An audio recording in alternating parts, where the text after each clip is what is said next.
Hi everyone, my name is Caleb Schmidt and this is my SPED talk for my senior project. And today I want to discuss OAuth 2.0 authorization code flow with PKCE. Now, the reason I want to demonstrate or talk about this is that I'm sure a lot of us are developing apps where you need to sign in some way, and not everyone wants to make a new email and a new password every time they want to sign up for something. So OAuth 2 is great because it allows you to sign into different services using APIs that the user might already have. So as an example, we've got Spotify.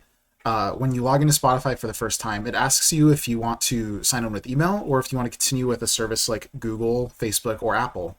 And once you click on those, it'll send you to Google or Facebook, and it'll ask you for permission. It'll ask you, it'll say that your API will allow Spotify to access its info, such as your name and your email address, and you can choose whether or not you agree to these terms.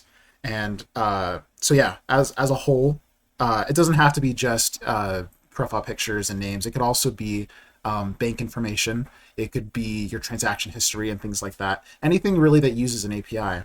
And an important distinction to make is that passwords are never passed around in Auth 2.0 framework, which means that, the actual password that you have in your account is never passed on. Everything works using tokens and authorization codes. So yeah, the idea is that users can log in once and have access to their resources in various apps, and developers can integrate with various useful APIs and services while providing a smooth experience for end users.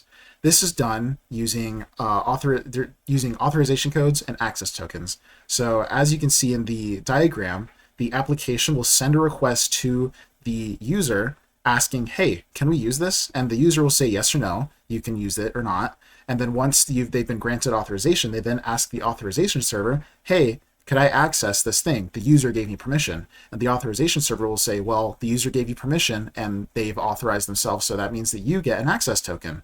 And that access token is then passed back to the application. And then separately, it asks the resource server, where all of the secure stuff is, hey, I would like to access your stuff, please. And they say, this token looks good, so here is your protected resource. The issue is that in native apps and single page applications, the secrets that are used to provide these authorization codes are not able to be securely kept. For native apps, they can't securely store a client secret because they can be decompiled and then they can find the secret from in there. Other malicious apps are able to intercept and inject malicious code and listen for these authorization codes, which they can then get their own access token from.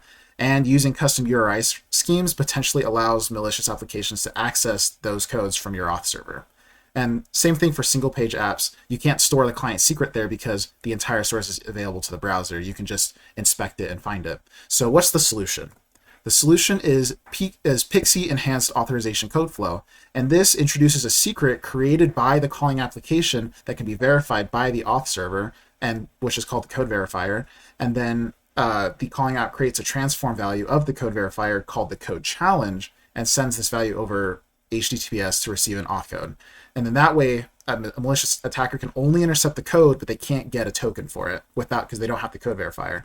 So this diagram here shows the user will click the login link, and then the app using the Auth0 SDK will create a cryptographically random code verifier, and from that generates a code challenge. And that's done using some kind of hash of some sort, some commonly used method.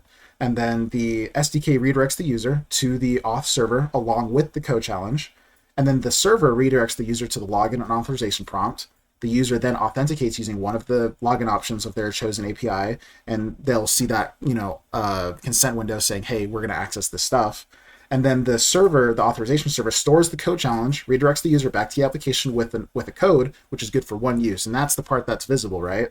Then the SDK sends this code and the code verifier, which was generated in the second step after clicking the login, to the Auth0 authorization server. And then that authorization server verifies the code challenge and the code verifier.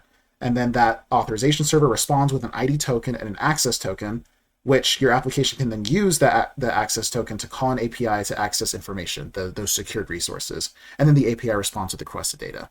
So as a whole, authorization code flow with PKCE is really good because it prevents interception. It eliminates the use of hard-coded secrets because it generates dynamic secrets that are not able to be generated by malicious apps. And it makes your app future-proof because as things progress, as OAuth is developed further, this is a method that is not going to go away. So yeah, that's my SPED talk, guys. Thanks for watching.